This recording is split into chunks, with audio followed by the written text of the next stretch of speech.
अजीज़ तलबा और तालबात, Farooq foundation online school के ज़रिए यकसा नसाब के मुताबिक तालीम हासिल करें। अगर हमारी वीडियोस पसंद आएँ तो चैनल को सब्सक्राइब करें और दोस्तों के साथ शेयर करें और बेल आइकन को लाजमी दबाएं ताकि आइंदा आने वाली तालीमी वीडियोस आप हासिल कर सकें। Assalamu alaikum. In the name of Allah, who is most merciful and magnificent, I am Free Iqbal, being mentor of class 8, and today is our third lecture. In this lecture, we will discuss the remaining exercise of the chapter number 1, tolerance of the Rasul Pak Nabi Sallallahu Alaihi Wasallam. जैसा कि हमने अपने पिछले 2 lectures में सीखा है कि tolerance का मतलब क्या होता है, हम इस टॉलरेंस को बुर्दबारी को अपनी जिंदगी में कैसे अप्लाई कर सकते हैं, how we can apply tolerance in our practical life, how tolerance become a cause of success in our life, because tolerance, by getting tolerate things, this is the only way to get rid lot of people that are prevailing in our modern society.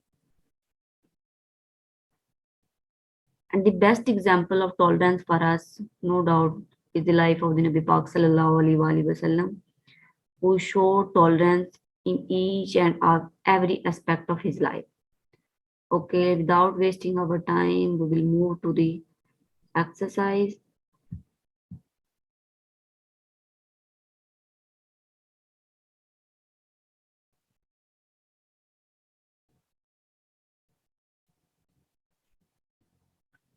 Okay, question number D. Fill in the blanks with suitable words from the text. मैंने already इनको fill up कर दिया है, जो word highlighted हैं इसमें इनके fill in the blanks है. Dash mean to bear pain और हार्डशिप विद पेशेंस. ऐसी कौन सी चीज है जिसका मतलब है दर्द और तकलीफ को बर्दाश्त करना. हम लोगों ने through out of the chapter I think so इस चीज को इतनी दफा डिस्कस कर लिया है कि अब हम लोगों को विदाउट एनी हेजिटेशन हम लोग इसमें लिख सकते हैं कि tolerance mean to bear pain और hardship with patience. The next one is the Rasul Pak Sallallahu Alaihi Wasallam was a dash of tolerance. नबी पाक सल्लल्लाहु अलैहि वसल्लम हमारे लिए बुर्दबारी का क्या है. तो नबी पाक सल्लल्लाहु अलैहि वसल्लम हमारे लिए बुर्दबारी का एक अमली नमूना है, मॉडल ऑफ टॉलरेंस. द रसूल पाक सल्लल्लाहु अलैहि वसल्लम was a model of tolerance. नबी पाक सल्लल्लाहु अलैहि वसल्लम बुर्दबारी का एक अमली नमूना है. Next one, Hazrat Aisha said that the Rasul sallallahu alaihi wasallam never took dash upon anyone. आप सल्लल्लाहु अलैहि वसल्लम ने, हजरत आयशा ने फरमाया, आप सल्लल्लाहु अलैहि वसल्लम ने अपनी जिंदगी में किसी से क्या नहीं लिया. तो आप सल्लल्लाहु अलैहि वसल्लम ने through out of his life किसी से बदला नहीं लिया. Never took revenge. वो बदला किसी भी सेंस में हो सकता है. आप सल्लल्लाहु अलैहि वसल्लम, लोग आप पे ताने कसते थे, आपने तब भी किसी के लिए बद्दुआ नहीं की. लोग आप सल्लल्लाहु अलैहि वसल्लम के रास्ते में पत्थर बिछा देते थे, रास्ते में कांटे बिछा देते थे. तो आप सल्लल्लाहु अलैहि वसल्लम ने अपनी जिंदगी में, चाहे किसी ने आप सल्लल्लाहु अलैहि वसल्लम से कैसा भी सलूक क्यों ना किया हो, आपने हमेशा उसके लिए दुआ की है, उसके लिए हदायत के लिए दुआ की है अल्लाह पाक से. The next one is the Rasul sallallahu alaihi wasallam went to dash to preach Islam. और नबी पाक सल्लल्लाहु अलैहि वसल्लम किधर गए थे इस्लाम की तबलीग करने के लिए. हमने अपने चैप्टर में डिस्कस किया था कि आप सल्लल्लाहु अलैहि वसल्लम ताइफ गए थे इस्लाम की तबलीग करने के लिए. और जब आप सल्लल्लाहु अलैहि वसल्लम वहां गए तो वहां के लोगों ने आप सल्लल्लाहु अलैहि वसल्लम पर को पत्थर मारे, आप सल्लल्लाहु अलैहि वसल्लम से बुरा सलूक किया. तो उस मौका पर भी आप सल्लल्लाहु अलैहि वसल्लम ने उनके लिए दुआ की कि अल्लाह show them right path, they do not know who I am. तो वो जो हम लोगों ने लास्ट में पढ़ा था, तो उसमें भी आप सल्लल्लाहु अलैहि वसल्लम ने उनके लिए दुआ की थी कि या अल्लाह इनको सही रास्ता दिखा, क्योंकि ये नहीं जानते इनके लिए अच्छा क्या है और बुरा क्या है. दे do not can differentiate between what is good and what is bad. The last one is, in his last address, the Rasul Pak Sallallahu Alaihi Wasallam said, "The dash for bloodshed is forbidden." कि किस चीज का बदला आपने मना फरमा दिया, कि खून का बदला, खून आप सल्लल्लाहु अलैहि वसल्लम ने अपने लास्ट एड्रेस में कहा कि जैसे जहालत से पहले, इस्लाम से पहले एक रिवाज था कि खून का बदला खून होगा, तो आप सल्लल्लाहु अलैहि वसल्लम ने अपने आखिरी खुतबा में फरमाया कि इस जहालत रस्म को कि खून का बदला खून है, मैं खत्म करता हूँ। और आप सल्लल्लाहु अलैहि वसल्लम ने सबसे पहले इसकी शुरुआत अपने चचाजाद भाई इब्ने रबी के कातिल को माफ करके की थी। Okay, let's move to the next one. This is the oral communication skill. We will read out this paragraph, how to pronounce different words, and then I will elaborate the meaning of the words with translation.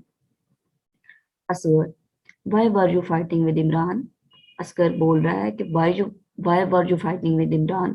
तुम इमरान के साथ क्यों लड़ रहे थे? किससे बोल रहा है? असलम से बोल रहा है। असलम अब आगे से रिप्लाई करता है।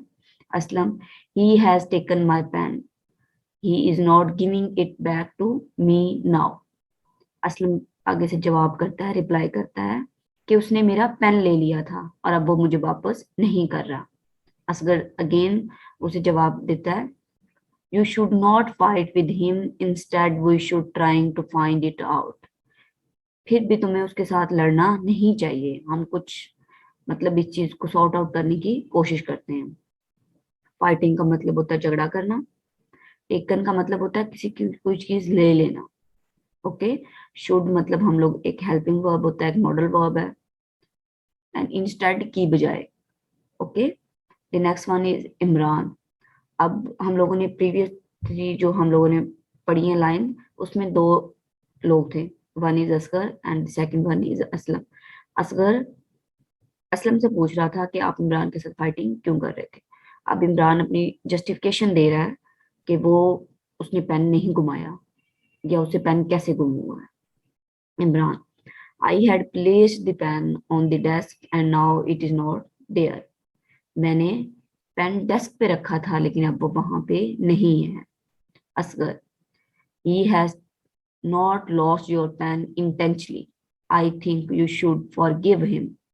You should show tolerance. Asghar कह रहा है कि उसने तुम्हारा पेन जानबूझ के इंटेंशनली गुम नहीं किया। मेरे ख्याल में तुम्हें उसे माफ कर देना चाहिए, बुर्दबारी का मुजाहिरा करना चाहिए। Aslam, yes you are right, I forgive him. Yes, तुम ठीक कह रहे हो, मैं उसे माफ कर देता हूँ। इमरान, थैंक यू ब्रदर, मेहरबानी भाई आपकी। I shall remember this act of tolerance. मैं बुर्दबारी की ये जो मिसाल है, ये जो अमली काम आपने किया है, मैं इसको हमेशा याद रखूंगा। रिमेम्बर मीन होता है याद रखना, act mean Amal, tolerance I think तो आप लोगों को अच्छी तरह से पता है, फिर मैं बता देती हूँ, to bear things with patience, practice by you, जिसका आपने अमली मुजाहिरा किया है।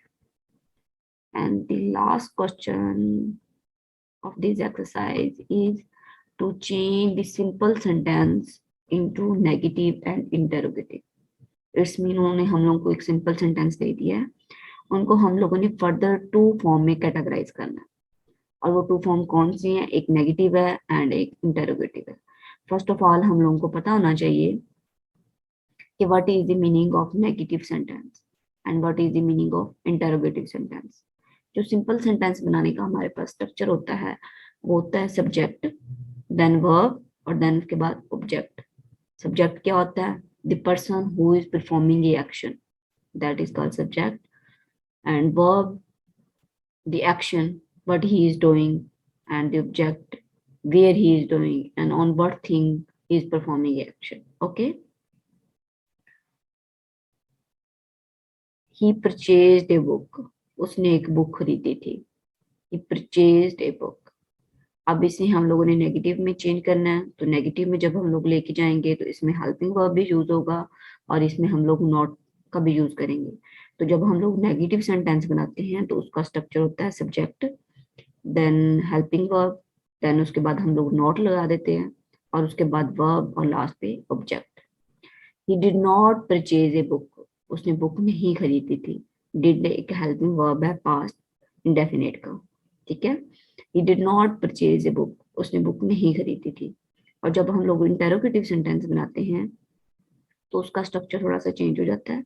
उसमें हम लोग जो हेल्पिंग वर्ब यूज कर रहे होते हैं, वो कोई भी सेंटेंस हो सकता है, वो प्रेजेंट इंडेफिनिट हो सकता है, प्रेजेंट कंटिन्यू हो सकता है, प्रेजेंट परफेक्ट हो सकता है, एंड सेम पास्ट परफेक्ट हो सकता है, पास्ट डेफिनेट हो सकता है, और फ्यूचर भी हो सकता है।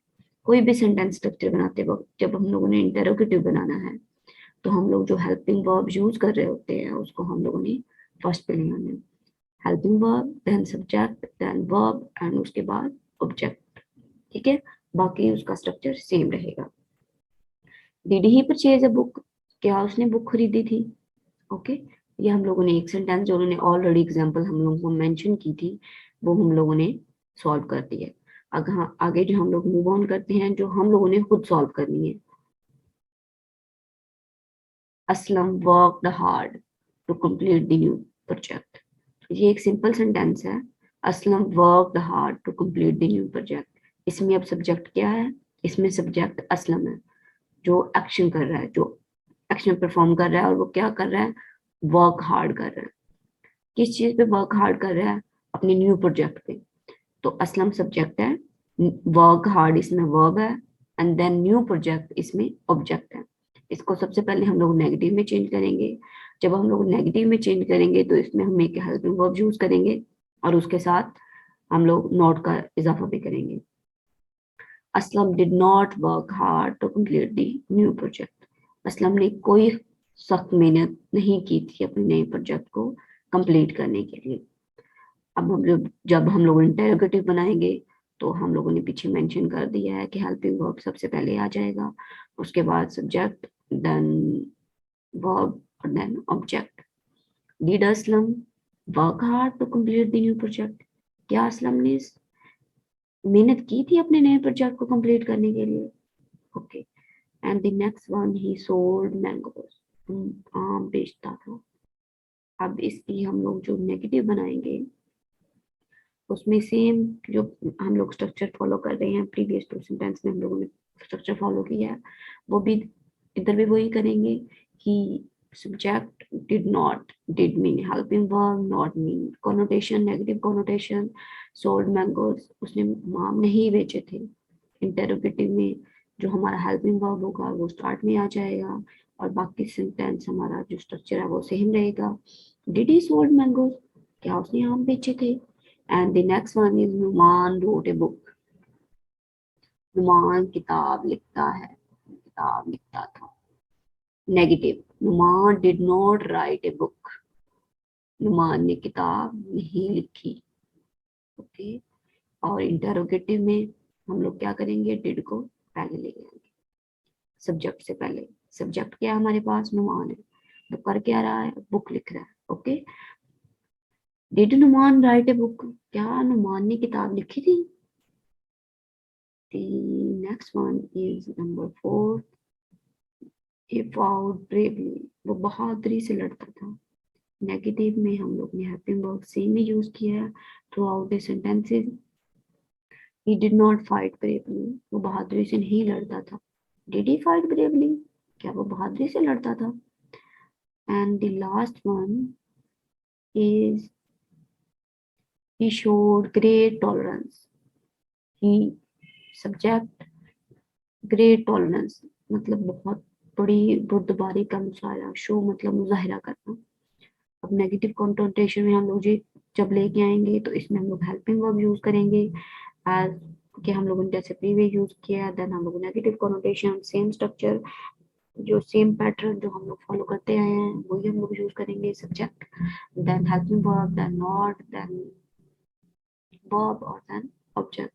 ही did not show great tolerance, उसने बहुत बड़ी बुर्दबारी का मुजाहरा नहीं किया। Interrogative, did he show great tolerance, क्या उसने बुर्दबारी का मुजाहरा किया है? ओके, तो अब हम लोगों ने अपनी एक्सरसाइज पूरी सॉल्व आउट कर ली है, और चैप्टर भी हम लोगों ने थोड़ी रीड आउट कर लिया है। And I am sure that कि आप लोगों को each and every question, each and every meaning अच्छे से क्लियर हो गया होगा। फिर भी अगर आप लोगों को लगता है कि आप लोगों को किसी चीज़ में मिसअंडरस्टैंडिंग है, आप लोग उस चीज़ को अच्छे से क्लियर नहीं कर पा रहे, आप लोगों को वो नहीं समझ आ रही, तो आप लोग लेक्चर को रिवाइज करें, दोबारा सुने। आई एम श्योर दैट कि आप लोगों को समझ आ जाएगी। Thank you so much. अल्लाह हाफिज, अपना ख्याल रखें। मिलते हैं अगले लेक्चर में।